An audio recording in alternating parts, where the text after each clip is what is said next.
નમસ્કાર મિત્રો, હું રાજેશ ભાસ્કર આપ સૌનું યુટ્યુબમાં આપણી આ ચેનલ પર સ્વાગત કરું છું. મિત્રો, આજે આપણે તારીખ 21 ઓગસ્ટ 2024ના કેટલાક મોસ્ટ ઇમ્પોર્ટન્ટ કરંટ અફેર અને અગાઉની પરીક્ષામાં પૂછાયેલા કેટલાક ઇમ્પોર્ટન્ટ પ્રશ્નો વિશે ડિટેલમાં ચર્ચા કરીશું, જે આપને આવનારી પરીક્ષા માટે ખૂબ જ ઉપયોગી સાબિત થશે. તો મિત્રો, આપ આ ચર્ચા સાથે જોડાઈ રહેજો અને વિડીયોને પહેલેથી લઈને છેલ્લે સુધી પૂરેપૂરો જોવાનો આગ્રહ રાખજો. તો ચલો મિત્રો, શરૂ કરીએ. શરૂઆત કરતાં પહેલાં જણાવી દઉં કે જો તમારે આપણી આ યુટ્યુબ ચેનલને સબસ્ક્રાઈબ કરવાનું હજી પણ બાકી હોય તો ચેનલને સબસ્ક્રાઈબ કરજો, નોટિફિકેશન બેલ આઇકોનને પ્રેસ કરીને, અને જો તમને વિડીયો પસંદ આવે તો વિડીયોને લાઈક કરજો અને શેર તો અત્યારે જ કરી દો તમારા જેટલા પણ મિત્રો છે બધા મિત્રો જોડે આ વિડીયોની લિંકને. તો શરૂઆત કરીએ. સૌ પ્રથમ જોઈશું અગાઉની પરીક્ષામાં પૂછાયેલા ભારતની ભૂગોળના પ્રશ્નો, જેના જવાબો તમારે મને કમેન્ટમાં લખીને જણાવવાના છે. વિડીયોના લાસ્ટમાં જ્યારે હું તમને આ દરેક પ્રશ્નના જવાબ જણાવું ત્યારે તમારે ચેક કરવાનું છે તમે આપેલા જે પ્રશ્નોના જવાબ છે એમાંથી કેટલા પ્રશ્નોના જવાબ સાચા છે. જેટલા પણ પ્રશ્નોના જવાબ સાચા હોય એનો આંકડો તમારે કમેન્ટમાં લખવાનો કે 10માંથી કેટલા સાચા. 10 એટલા માટે કેમ કે ડેલી જીકે ટેસ્ટમાં આપણે રોજ 10 પ્રશ્નો પૂછીએ છીએ, એમાંથી 5 પ્રશ્નો ભારતની ભૂગોળના હોય છે, બાકીના જે 5 પ્રશ્નો છે એ ભારતના ઇતિહાસના પ્રશ્નો હોય છે. તો તમે તમારો આન્સર આપવાની છે કમેન્ટ બોક્સમાં, ને હું આજના કરંટ અફેરનો પ્રથમ પ્રશ્ન છે એની શરૂઆત કરું છું. આજનો પ્રથમ પ્રશ્ન, તાજેતરમાં ગુજકોસ્ટ દ્વારા ગુજરાત સ્ટેમ ક્વિઝના કેટલામાં તબક્કાની શુભારંભની જાહેરાત કરવામાં આવી છે? તો જવાબ આવશે ત્રીજા તબક્કા, સ્ટેમ ક્વિઝ 3.0 અથવા તો 3.0. તો સરકારના વિજ્ઞાન અને પ્રૌદ્યોગિકી વિભાગના નેજા હેઠળ કાર્યરત છે Gujarat council on science and technology, એટલે કે ગુજકોસ્ટ. તો Gujarat steam quiz 3.0 the journey of a new જનરેશનના શુભારંભની જાહેરાત કરી છે. દેશભરના વિવિધ બોર્ડ અને રાજ્યોમાંથી 10,12,539 વિદ્યાર્થીઓ એમની અભૂતપૂર્વ નોંધણી થઈ છે. ગુજરાત છે સ્ટીમ ક્વિઝ 3.0 એની દેશની સૌથી મોટી ટીમ સ્ટીમ ક્વિઝ તરીકે પ્રસ્થાપિત થઈ છે આટલા વિદ્યાર્થીઓની નોંધણી સાથે. એટલે એવું કહી શકાય કે શૈક્ષણિક જગતમાં એક નવો માપદંડ સ્થાપિત કરે છે. સ્ટેમ એટલે તમને ખબર છે ને, સાયન્સ, ટેકનોલોજી, એન્જિનિયરિંગ અને મેથેમેટિક્સ. ધોરણ 9થી 12ના વિદ્યાર્થીઓ માટે રચાયેલ ગુજરાત સ્ટેમ ક્વિઝ 3 એ યુવા વિદ્યાર્થીઓને ક્વિઝ આધારિત શિક્ષણમાં જોડાવા માટે એક અનન્ય પ્લેટફોર્મ પૂરું પાડે છે. ઓકે.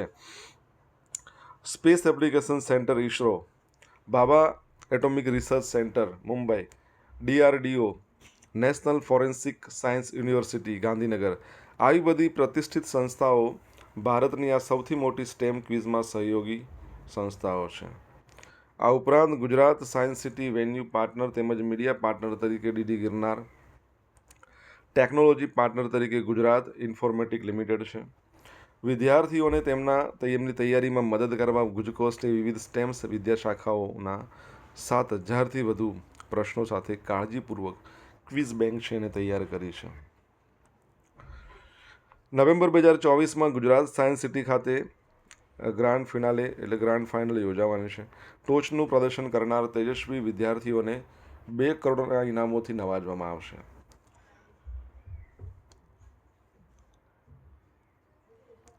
ગુજકોસ્ટની વાત કરીએ તો ગુજકોસ્ટની સ્થાપના કયા વર્ષમાં થઈ હતી?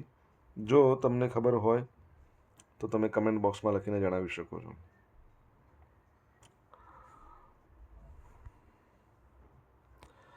દર વર્ષે વિશ્વ વરિષ્ઠ નાગરિક દિવસ એટલે કે વર્લ્ડ સિનિયર સિટીઝન ડે ક્યારે મનાવવામાં આવે છે? તો આજનો દિવસ એટલે કે 21મી ઓગસ્ટ. શું આવશે? 21મી ઓગસ્ટ છે એને વરિષ્ઠ નાગરિક દિવસ તરીકે ઉજવવામાં આવે છે. જોઈ લઈએ આપણે એના વિશે. તો વિશ્વ વરિષ્ઠ નાગરિક દિવસ 21મી ઓગસ્ટના રોજ વૈશ્વિક સ્તરે ઉજવવામાં આવે છે. વૃદ્ધ લોકો પર અસરગ્રસ્ત મુદ્દાઓ છે એના વિશે જાગૃતિ લાવવા માટે આ દિવસ છે એની ઉજવણી કરવામાં આવે છે. જેમ કે વૃદ્ધોનો દુરુપયોગ, વૃદ્ધોને ટેકો આપવો, સન્માન આપવો, કદર કરવી અને તેમની સિદ્ધિઓને માન્યતા આપવી. 14 December 1990 United nation general assembly દ્વારા આ દિવસની ઘોષણા કરવામાં આવી હતી. બરાબર છે, આ યાદ રાખજો. ઓકે, આગળ વધીએ. 17નો જાદુ, 4નો જાદુ, નીતિ આયોગ, આરબીઆઈ, આ બધા આપણા શોર્ટ્સ છે. તમારે જોવાના બાકી હોય તો જોઈ લો. અને જો તમને પસંદ આવે તો લાઈક કરજો, તમારા મિત્રો જોડે એને શેર કરજો. આપણી યુટ્યુબ ચેનલ છે એને સબસ્ક્રાઈબ કરવાનું બાકી હોય તો સબસ્ક્રાઈબ કરજો, નોટિફિકેશન બેલ આઇકોનને પ્રેસ કરીને. આતંકવાદ છે, આતંકવાદના પીડિતોની યાદ અને શ્રદ્ધાંજલિ, એના માટેનો આંતરરાષ્ટ્રીય દિવસ પણ આજે જ છે. દર વર્ષે 21મી ઓગસ્ટના રોજ એને મનાવવામાં આવે છે. બરાબર છે. 2024ની એની જે થીમ છે એ થીમ છે શાંતિના હિમાયતીઓ અને શિક્ષકો તરીકે આતંકવાદના પીડિતો. આ તેની થીમ છે. તમારા માટે એક પ્રશ્ન એવો છે, ભારતમાં આતંકવાદ વિરોધી દિવસ ક્યારે મનાવવામાં આવે છે? જો આન્સર આવડે તો કમેન્ટમાં લખીને જણાવો.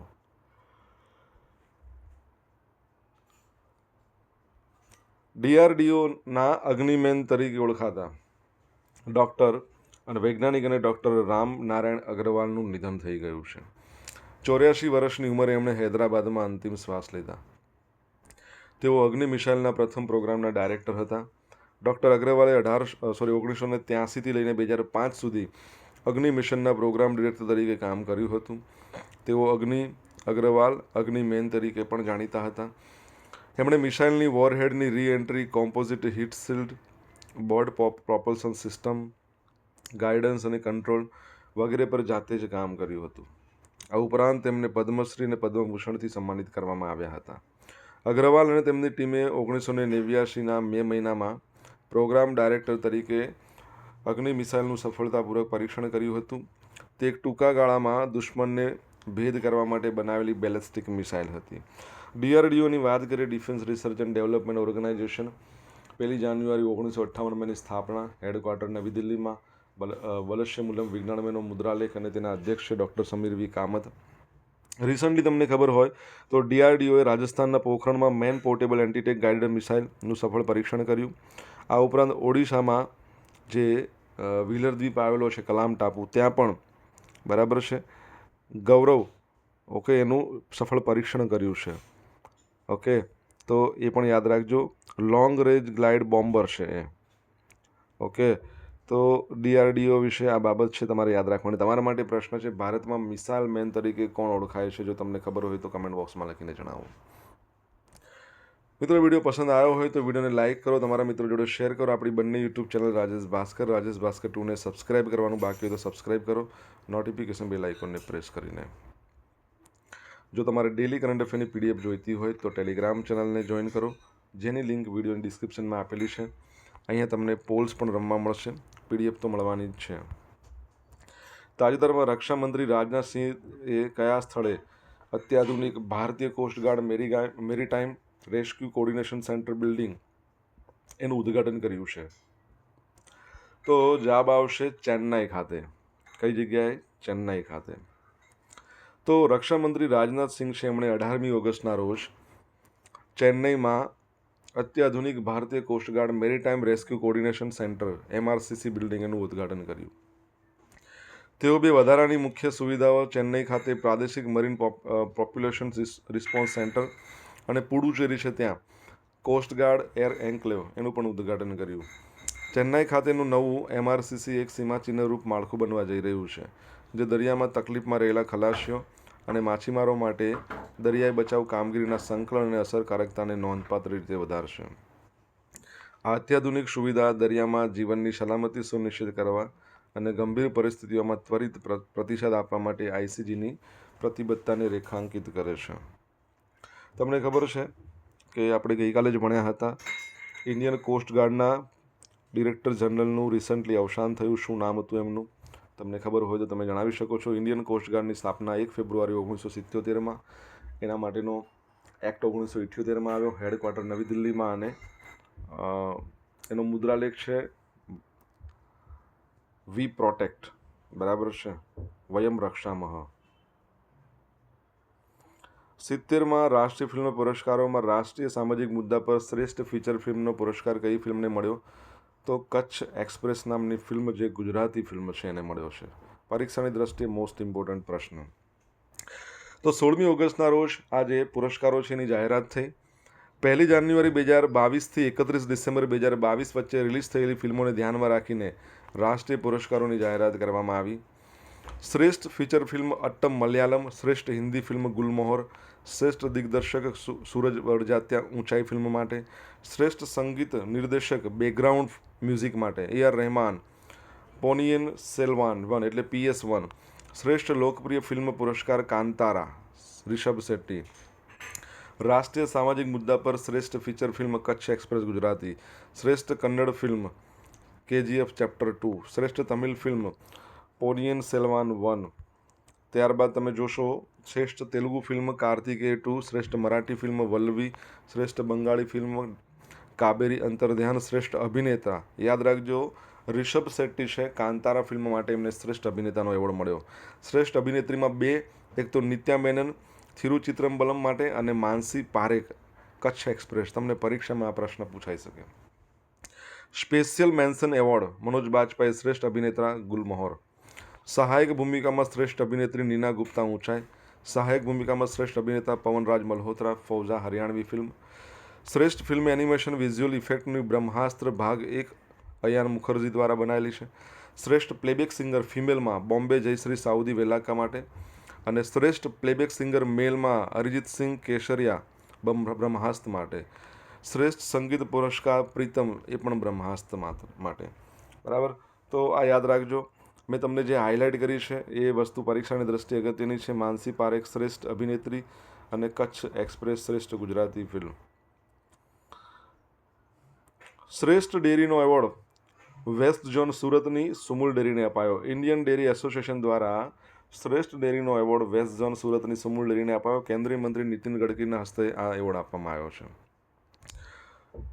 સુમુલના ચેરમેન માનસિંહ પટેલ સહિત ડિરેક્ટરે એવોર્ડ સ્વીકાર્યો છે. સુમુલ ડેરીનો નવો પારડી પ્લાન્ટ પ્રતિ દિવસ 5 લાખ લીટરની ક્ષમતા સાથે અદ્યતન ટેકનિકલ સાધનો સાથે સ્થાપિત છે અને ઉર્જા કાર્યક્રમ કામગીરીને ધ્યાનમાં લઈને વેસ્ટ ઝોન ડેરીમાં સુમુલ પ્રથમ સ્થાને આવ્યું છે.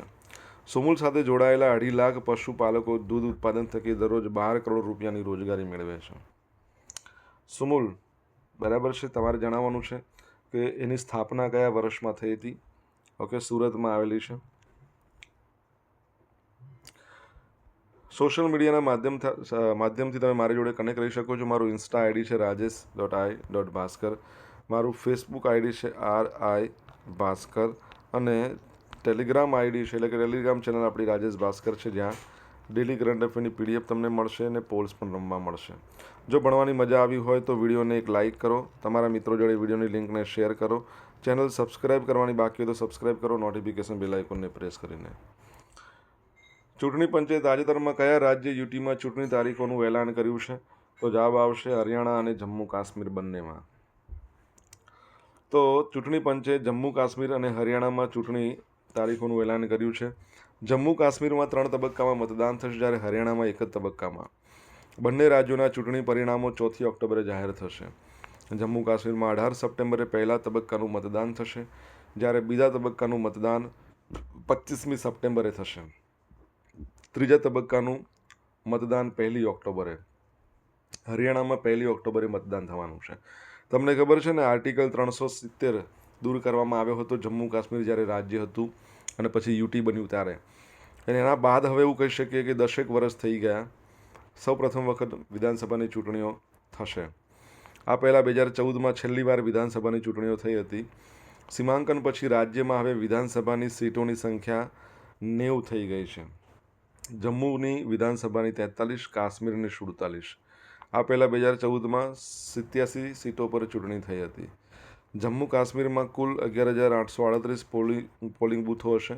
દરેક બૂથ પર સરેરાશ 735 મતદારો હશે. અને હરિયાણાની વાત કરીએ તો ટોટલ 90 સીટો છે. ચૂંટણી પંચની વાત કરીએ. 25 જાન્યુઆરી 1950માં ઇલેક્શન કમિશન ઓફ ઇન્ડિયાની સ્થાપના થઈ. પ્રથમ મુખ્ય ચૂંટણી કમિશનર સુકુમાર સેન હતા. હાલમાં કોણ છે તમારે જણાવવાનું છે. અને 25 જાન્યુઆરી રાષ્ટ્રીય મતદાતા દિવસ ઉજવવામાં આવે છે આપણા ભારતમાં. 5 વર્ષમાં સરકારી બેન્કોએ 10 લાખ કરોડની લોન માંડવાળ કરી. તો 10 લાખ કરોડ એટલે કે આમાં રકમ છે 9.90 લાખ કરોડની જેટલી. સરકારે રાજ્યસભામાં આવી માહિતી આપી છે. આ બેડ લોન સામે ફક્ત 18% એટલે 1.85 લાખ કરોડની રકમ જ રિકવરી થઈ શકી. SBIએ 2016-17થી 2023-24 દરમિયાન ₹100 કરોડથી વધુ રકમના મોટા ડિફોલ્ટરોનો નામ આપવાનો ઇનકાર કર્યો હતો. છેલ્લા 8 વર્ષમાં SBIએ 100 કરોડથી વધુ રકમના લોનના ડિફોલ્ટરોની કુલ 1,44,535 કરોડની રકમ માંડવાળ કરી છે. તેમાંથી ફક્ત 12% એટલે કે 17,584 કરોડની રકમ જ મળી છે. SBIની વાત આવી, તમને ખબર છે ને, રિસન્ટલી એના ચેરપર્સન નવા બન્યા. શું નામ છે એમનું? કમેન્ટમાં લખો. હવે જોઈશું મિત્રો અગાઉની પરીક્ષામાં પૂછાયેલા ભારતની ભૂગોળના પ્રશ્નો. પહેલો પ્રશ્ન, મુસી, મુનેરુ, તુંગભદ્રા કઈ નદીની સહાયક નદીઓ છે? તો કૃષ્ણા. 2011ની વસ્તી ગણતરી મુજબ 7 પૂર્વોત્તર રાજ્યો પૈકી સૌથી ઓછું શહેરીકરણ નીચે પૈકી કયા રાજ્યમાં? આસામ. વિજય, અભય અને વર્ષા કયા પાક શાકભાજીની ફળની સંકર જાતિ છે? તો ભીંડાની છે. તળાવ દ્વારા સિંચાઈનો વિસ્તાર નીચેના રાજ્યો પૈકી કયા રાજ્યમાં વધુ છે? તમિલનાડુ. દક્ષિણ ભારતની એક રાજ્યની ભૌગોલિક વિશેષતાઓ પૈકી એક કયાલ છે, તે કયું રાજ્ય છે? કેરળ છે. હવે જોઈશું અગાઉની પરીક્ષામાં પૂછાયેલા ભારતના ઇતિહાસના પ્રશ્નો. પહેલો પ્રશ્ન, ગવર્મેન્ટ ઓફ ઇન્ડિયા એક્ટ 1858ના પ્રારંભ સમયે બ્રિટનમાં સર્વોચ્ચ સંસ્થા કોણ હતું? તો બ્રિટિશ સરકાર. નીચે પૈકી કયા રાજાઓએ નામ અને ચિત્ર સાથેના સિક્કાઓની શરૂઆત કરી હતી? Bacterial Greek. મેગસ્તનીસે ભારતીય સમાજની કેટલા વિભાગમાં વર્ગીકૃત કર્યો હતો? તો 7 વિભાગમાં. છત્રપતિ શિવાજીએ ગઢ આયા પણ સી ગેલા આ વિધાન કયા સેનાપતિના મૃત્યુના સંદર્ભમાં કહ્યું હતું? તો તાનાજી. નીચેના પૈકી કોણે પોતાના રાજ્યનો દક્ષિણ પૂર્વ એશિયા સુધી વિસ્તાર કર્યો હતો? તો શું આવશે? રાજેન્દ્ર ચોલા 1. હવે મિત્રો જોઈશું ગઈકાલે પૂછેલા પ્રશ્નનો જવાબ. પહેલો પ્રશ્ન, ગુજરાત સાહિત્ય અકાદમી ગાંધીનગર દ્વારા 2023નો સાહિત્ય ગૌરવ પુરસ્કાર કોને આપવામાં આવશે? તો ડૉક્ટર બળવંત જાની. અને સાહિત્ય યુવા પુરસ્કાર મિલિંદ ગઢવીને આપવામાં આવશે. ત્રીજા વોઇસ ઓફ ગ્લોબલ સાઉથ સંમેલનની મેજબાની કોણ કરશે? ભારત કરશે. હવે મિત્રો આજે પૂછેલા પ્રશ્નોના જવાબ જોઈ લઈએ. પહેલો પ્રશ્ન શું હતો? ગુજકોસ્ટની સ્થાપના ક્યારે થઈ? 1986માં. સેકન્ડ પ્રશ્ન, ભારતમાં આતંકવાદ વિરોધી દિવસ ક્યારે મનાવવામાં આવે છે? 11મી મે. રાજીવ ગાંધીની હત્યા કરવામાં આવી હતી અને 11મી મેને વિશ્વ ચા દિવસ તરીકે પણ ઉજવવામાં આવે છે. ત્રીજો પ્રશ્ન કે ભારતમાં મિસાઇલ મેન તરીકે કોણ ઓળખાય છે? Doctor APJ Abdul Kalam. Missile woman તમને કહે તો ટેસી થોમસ. ચોથો પ્રશ્ન, ઇન્ડિયન કોસ્ટગાર્ડના ડિરેક્ટર જનરલનું રિસન્ટલી અવસાન થયું. શું નામ હતું એમનું? રાકેશ પાલ. પાંચમા નંબરનો પ્રશ્ન શું હતો? કે સુરતમાં આવેલી સુમુલ ડેરી શેની સ્થાપના કયા વર્ષે થઈ? 1951માં. છઠ્ઠા નંબરનો પ્રશ્ન એ હતો કે ભારતના હાલના મુખ્ય ચૂંટણી કમિશનર કોણ છે? તો યાદ રાખવાનું, રાજીવ કુમાર છે. સાતમા નંબરનો પ્રશ્ન, સ્ટેટ બેંક ઓફ ઇન્ડિયાના નવા જે ચેરપર્સન બન્યા છે, રિસન્ટલી આપણે એના વિશે ભણ્યા હતા, શું નામ છે એમનું? તો CS શેટ્ટી. બરાબર. SBIની સ્થાપના 1955માં પહેલાં ઇમ્પિરિયલ બેંક તરીકે ઓળખાતી હતી. હેડક્વાર્ટર મુંબઈમાં આવેલું છે. ભારતની સૌથી મોટી public sector bank, government bank કહી શકે ને સૌથી મોટી ભારતની, તો એ SBI. હવે જોઈશું ગઈકાલના કરંટ અફેરમાંથી પૂછેલા કેટલાક ઇમ્પોર્ટન્ટ પ્રશ્નો જેના જવાબો તમારે કમેન્ટમાં લખવાના. પહેલો પ્રશ્ન, તાજેતરમાં કયા રાજ્યની હાઈકોર્ટના કેમ્પસમાં દેશના પ્રથમ મેડ આર્બ સેન્ટરનું ઉદ્ઘાટન કરવામાં આવ્યું છે? જવાબ આવડે તો કમેન્ટમાં લખજો. સેકન્ડ પ્રશ્ન, પેરિસ પેરાલિમ્પિક્સ ગેમ્સ 2024ના ઉદ્ઘાટન સમારોહ માટે ભારતીય ધ્વજવાહક તરીકે કોને નિયુક્ત કરવામાં આવ્યા છે? તો મિત્રો જવાબ આવડતા હોય તો તમે કમેન્ટ બોક્સમાં લખીને જણાવી શકો છો. તો મિત્રો આ હતા આજના દિવસના કેટલાક મોસ્ટ ઇમ્પોર્ટન્ટ કરંટ અફેર. સાથે આપણે જોયું અગાઉની પરીક્ષામાં પૂછાયેલા ઇમ્પોર્ટન્ટ પ્રશ્નો એના જવાબોની સાથે. આશા રાખું બધાને ભણવાની મજા આવી હશે. જો મજા આવી હોય તો વિડીયોને લાઇક કરો અને તમારા જેટલા પણ મિત્રો છે એ બધા મિત્રો જોડે